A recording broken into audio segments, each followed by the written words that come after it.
बीच में मत आइए।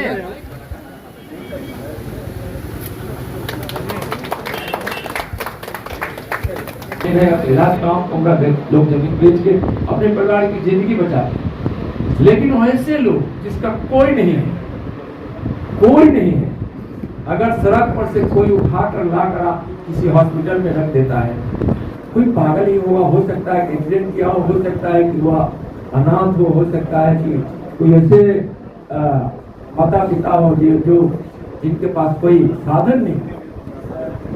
तो मैं इससे आपके हॉस्पिटल का जस भी बढ़े, विभिन्न प्रकार से आप सेवा दे सकते। हमको कोई कहता है कि आप डॉक्टर साहब को पैरवी कर दीजिए, मैं कहता हूं कि आपके संतोष के लिए मैं पैरवी कर रहा हूं, लेकिन दुनिया में कोई डॉक्टर नहीं है जो अपने पेशेंट की जिंदगी बचाने के लिए भरपूर प्रयत्न नहीं करता है।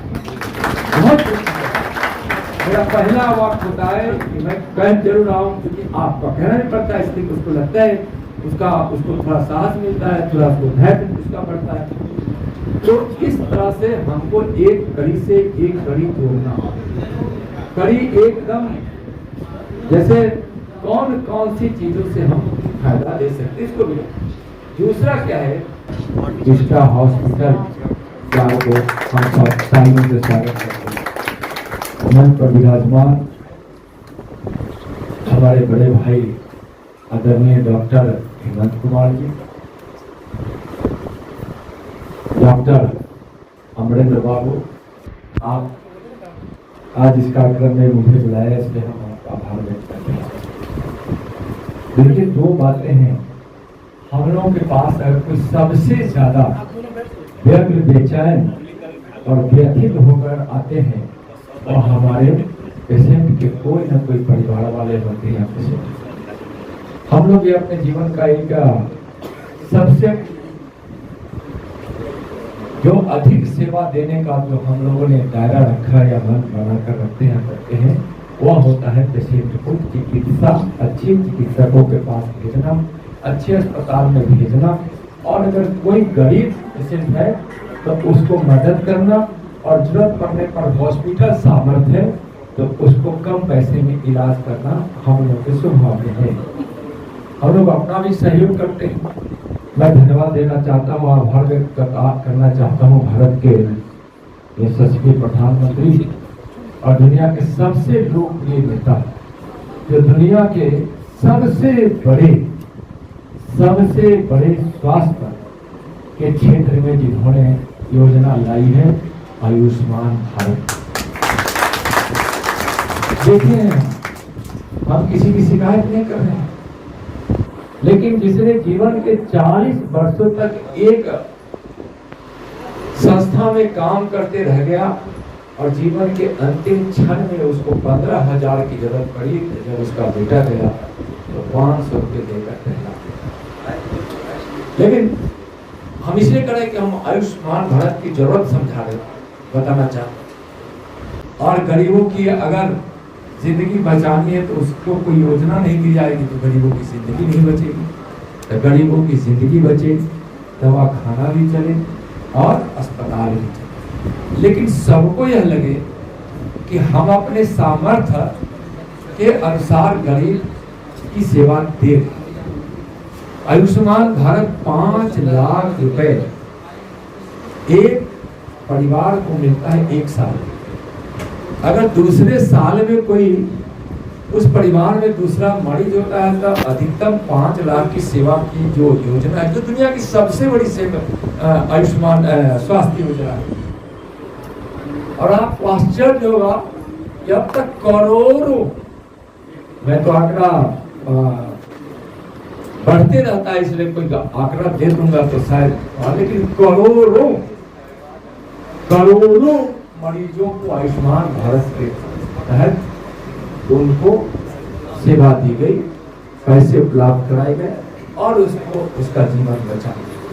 आज डॉक्टर अमरेंद्र बाबू बोल रहे थे और डॉक्टर हेमंत बाबू मणि से भी बोल रहे थे, सुधीर जी बोले, सभी हमारे माननीय पार्षद विधायक जी भी बोले। तो यह निश्चित रूप से आयुष्मान भारत में इसका रजिस्ट्रेशन कराइए। और यहाँ बैठे हुए लोगों से मैं यह कहूंगा कि जिसका आयुष्मान भारत के तहत जिस गरीबों का अगर वह रजिस्ट्रेशन नहीं हुआ है तो उसको रजिस्टर कराइए। अगर एक गरीब को एक आयुष्मान भारत से जोड़ देते हैं तो मैं समझता हूं कि एक नहीं अनेक यज्ञों के बराबर है। कैसे बेचैन होकर जाता है। आज प्रधानमंत्री जी ने औषधि केंद्र खोला है। वह दवाइयां जो 4000 में मिलती है वह दवा वहां 400, 500, 600 में मिलती है। क्वालिटी में कोई अंतर नहीं है। मैं तो कहना चाहूंगा यहाँ कृष्णा जी से भी कि जो गरीब पेशेंट आता है उसको आसपास के औषधि केंद्र का पता दीजिए और उसको अगर दवा लेने में खरीदने में सक्षम नहीं है तो 4-5 हजार की दवा जो 500-600 में मिलती है, 400 मिलती है, उसको वह उपलब्ध है। बोल रहे थे यहाँ हॉस्पिटल स्टाफ परिवार की तरफ से आप लोगों का स्वागत। हम लोग काफ़ी हमारे लिए बड़े गर्व की बात है कि आप इस हॉस्पिटल के लिए स्पेशल डे जो ओपनिंग डे होता है लेकिन आप लोग बता रहे हैं और